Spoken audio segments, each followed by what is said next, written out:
Hi అండి, అందరికీ నమస్తే. నేను మీ సునీల్ మద్దాల. రాజేష్ గారిపై, మహాసేన రాజేష్ గారిపై పెద్ద కుట్రే జరుగుతుందండి. ఏంటండి ఒక్కడి మీద ఇంత దారుణంగా ఈ ట్రోలింగ్ ఏంటి, ఈ ఛానల్స్లో ఈ గొడవ ఏంటి, ఈ హడావిడి ఏంటి? రాష్ట్రం మొత్తం మీద ఇంచుమించుగా 99 సీట్లు అనౌన్స్ చేసినటువంటి చంద్రబాబు నాయుడు గారు జనసేన కలిపి అనౌన్స్ చేసిన ఆ సీట్లన్నీ పక్కన పెట్టేసి ఒక సీటు మీద ఇంత రాద్ధాంతం ఎందుకు జరుగుతుంది, ఆ ఒక్కడి మీద ఇంత రాద్ధాంతం ఎందుకు జరుగుతుంది అనేది అర్థం కాకుండా ఉంది. యాక్చువల్గా అయితే నేను మళ్ళీ వీడియో చేయనండి, ఎవరి గురించి అయినా ఒకసారి వీడియో చేసిన తర్వాత రెండో వీడియో చేయను. కానీ రెండో వీడియో కూడా చేయాల్సి వస్తుందంటే కనుక అక్కడ బలమైన కారణం అయితే ఉందండి. ఎందుకంటే మహాసేన రాజేష్పై పెద్ద కుట్రే జరుగుతుంది.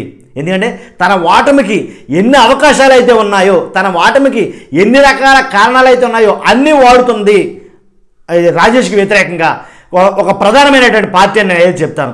ఇంకోటి ఏంటంటే కనుక ఛానల్స్ అండి, ఒక్క సామాన్యుడి మీద, అందులో ఒక దళితుడి మీద ఇన్ని ఛానల్సా? ఎన్టీవీ, సాక్షి, TV9 ఏంటండి ఇది? మరీ ఘోరం కాకపోతేనే. కాకపోతే నేను చెప్పేది ఏంటంటే కనుక ప్రసారం చేయి, తప్పులేదు.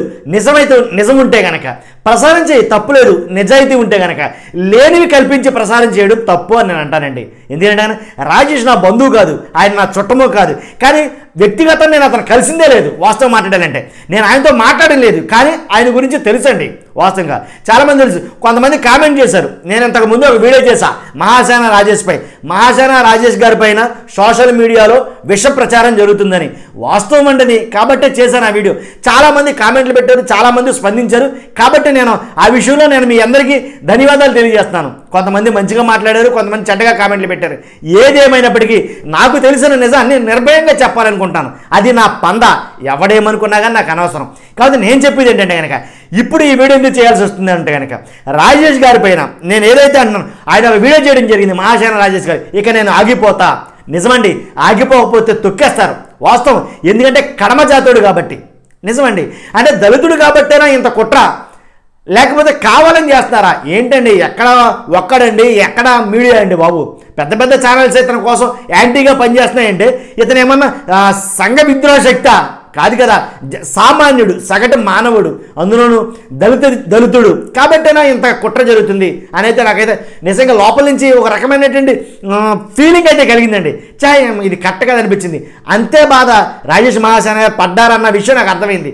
ఆయన వీడియో చూస్తే కనుక ఆయన వీడియో నేను చూపించాలండి మీకు ఖచ్చితంగా. ఒకసారి మీరు అలా ఉంటే కనుక నేను ఆయన వీడియో ప్లే చేస్తాను.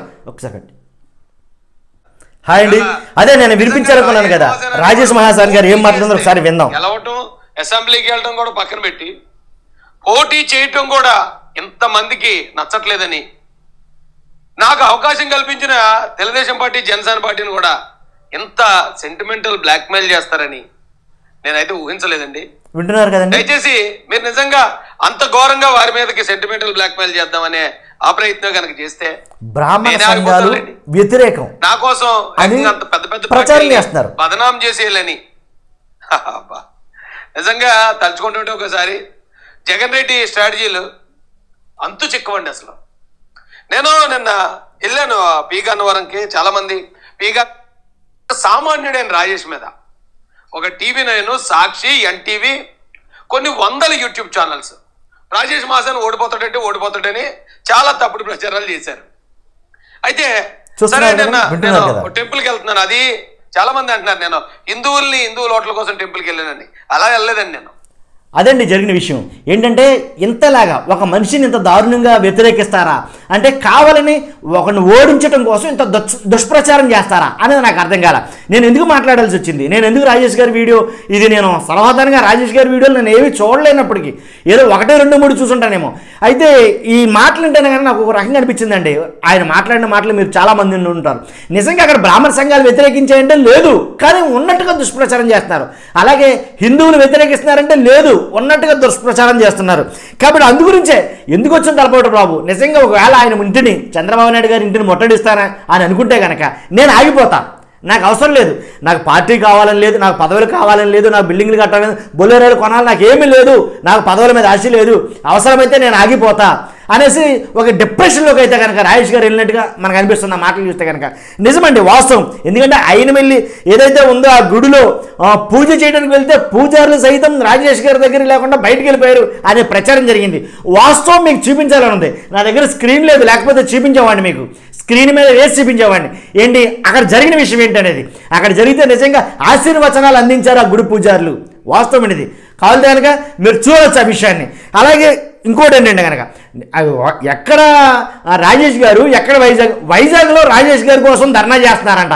ఎవడన్నా నీ మాట్లాడినండి ఇలాంటి మాటలు ఎక్కడ నేను అసలు వినలేదు కూడా. ఇటువంటి ఏంటి ఎప్పుడో 7 సంవత్సరాల కింద జరిగిన మాట ఏంటంటే ఒక దళిత జాతి బిడ్డని అక్రమంగా అన్యాయంగా నరికేశారన్న కోపంతో ఒక అగ్రవర్ణాలకు సంబంధించిన ఒక కులస్తుడు నరికేశాడన్న కోపంతో ఆ ఒక్కతనత్వం గురించి మాట్లాడటం తప్పేం కాదండి. ఇప్పుడు సహజంగా ఒక ఇంట్లో ఉండే అన్నదమ్ములకే పొరపచ్చులు ఉంటాయి, అన్నదమ్ముల మధ్య పడిన సంఘటనలు బోల్డ్ ఉంటాయి. అలాంటిది ఒక జాతిలో ఉండమంటారా? జాతుల మధ్య వైరం జరగదంటారా? తప్పు జరిగినప్పుడు అక్కడ ఖచ్చితంగా ఉద్రేకపడతాడు, ఆవేశపడతాడు. అలా జరిగిన విషయాల్ని వాటన్నిటిని తీసుకొచ్చి కట్ కాపీ పేస్ట్ చేసి ఎక్కడ దేన్ని అతికించాలో అతికించి రాజేష్ గారి ఓటమికి ఆయన్ని బద్నాం చేయాలనే ఉద్దేశంతో ఈ కార్యక్రమం అంతా మూట కట్టుకుంటున్నారా అనేది నా అభిప్రాయం. ఇంకోటి ఏంటంటే కనుక అలాగే జన సైనికులు రెచ్చగొట్టడం.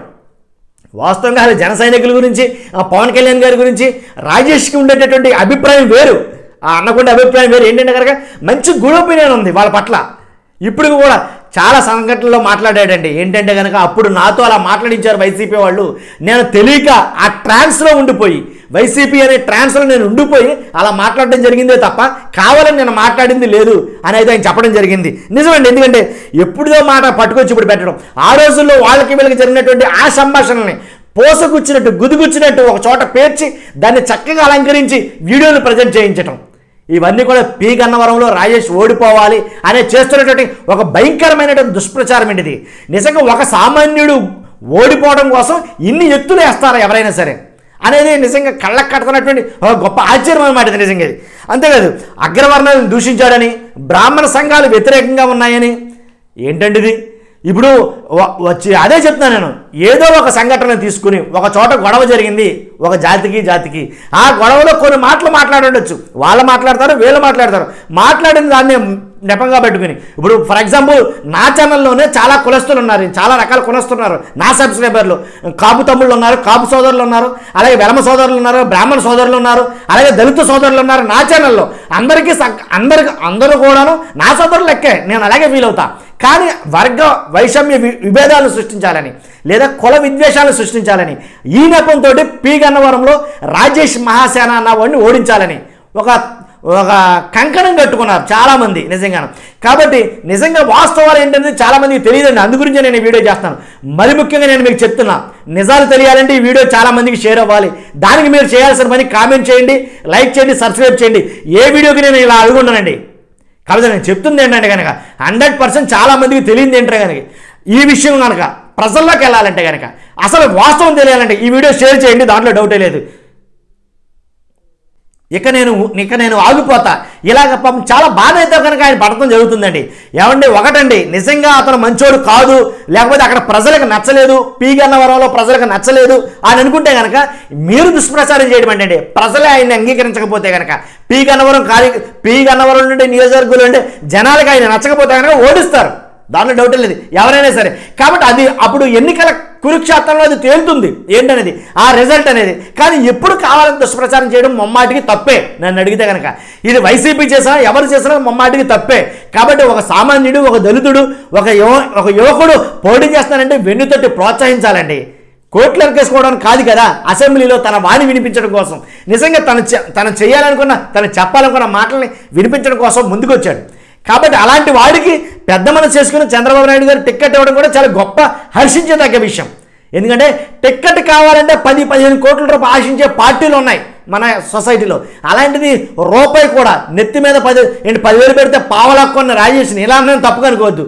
అలాంటి రాజేష్కి కూడా టిక్కెట్ ఇచ్చారా అంటే కనుక నిజంగా చంద్రబాబు నాయుడు కూడా గొప్పోడే నన్ను అడిగితే. కాబట్టి రాజేష్ మహాసేన చేసే ఈ యుద్ధంలో కాబట్టి అందరూ సహకరించాలని నా అభిప్రాయం. వ్యక్తిగతంగా నేను ఎప్పుడు ఏనాడు నా సబ్స్క్రైబర్లు ఏనాడు నేను ఏది అడగల. దీంట్లో వైసీపీ వాళ్ళు చాలామంది ఉన్నారు నా సబ్స్క్రైబర్లు, అలాగే టీడీపీ వాళ్ళు ఉన్నారు, జనసేన ఉన్నారు. నేను చెప్పేది ఏంటంటే కనుక ఇప్పుడు వైసీపీనో టీడీపీనో జనసేనో అంటలా, వ్యక్తిగతంగా మహాసేన రాజేష్ ఒక అణగారిన వర్గానికి సంబంధించిన వాడు, ఇంకా మా అక్కడే ఉండాలి ఎదగకూడదు అనే ఉద్దేశం అనే భావాలు కలవాళ్ళకి నేను చెప్తున్నది ఏంటంటే కనుక 100% మహాసేన రాజేష్ అయితే కనుక వాస్తవంగా సపోర్ట్ చేయాలని నేను అంటాను. ఏంటంటే ఒక యూట్యూబ్ ఛానల్గా నేను అలా ఈ మాట నేను చెప్పొచ్చో చెప్పకూడదో తెలియనప్పటికీ ఉన్న మాట వాస్తవం ఓపెన్గా చెప్పడం జరుగుతుంది. మహాసేన రాజేష్ అతని మీద జరిగేటటువంటి ఆ యుద్ధంలో ఏదైతే ఉందో అసలు ఎంతవరకు అనేది నేను గ్రౌండ్ రియాలిటీ తెలుసుకోవాలనుకున్నానండి. కాబట్టే పి గన్నవరం వెళ్ళాలనుకుంటున్నాను. నేను పి గన్నవరంలో వెళ్తాను, ఖచ్చితంగా అక్కడ ప్రజల్ని పబ్లిక్ టాక్ ఏం మాట్లాడుకున్నారో తెలుసుకోవాలి అనే అభిప్రాయం నాకు కలిగింది. కాబట్టి ఖచ్చితంగా అక్కడికి వెళ్ళిన తర్వాత గ్రౌండ్ రిపోర్ట్ తీసుకుని పబ్లిక్ టాక్ ఏంటో మరలా నేను మన ఛానల్లోనే మీ అందరికీ నేను ఆ వీడియో ప్లే చేయబోతున్నాను. కాబట్టి చూస్తున్న మీరు అందరూ కూడా మన ఛానల్ ఈ వీడియో ఏదైతే ఉందో ఈ నిజాలు నేను చెప్పినటువంటి ఏవైతే ఉన్నాయో, హిందువులు అవమానించాడా, నిజంగా పూజారులు పూజ చేయలేదా, ఇవన్నీ అబద్ధాలండి. హిందువులు ఎక్కడ అవమానించరా, ఏదో గొడవలో ఎవరో ఒక వ్యక్తి గురించి మాట్లాడితే మొత్తం జాతికి అంతకి ఆపాదించడం చాలా తప్పు. కానీ పూజారులు ఆశీర్వదించారు. ఆల్రెడీ అలసిమల్లి ఏదైతే అయినమల్లి గుడిలో జరిగింది కూడా వీడియో కూడా పెట్టడం అవసరమైతే ఏంటి 7 సంవత్సరాల కింద జరిగినటువంటి వీడియోని ఇప్పుడు ప్లే చేసి రాజేష్ గారికి ఏదో అపవాది అంటగట్టాలని చెప్పేసి చూస్తున్నాయి కొన్ని శక్తులు. కాబట్టి ఆలోచించుకుని మంచి నిర్ణయం తీసుకుంటారని నేను మీ అందరికీ సవినీయంగా మనవి చేసుకుంటున్నాను. ప్లీజ్ చూస్తున్న మీరందరూ లైక్ చేయండి, కామెంట్ చేయండి, ఈ వీడియో మరి ముఖ్యంగా షేర్ చేయండి, సబ్స్క్రైబ్ చేయండి. Thank you.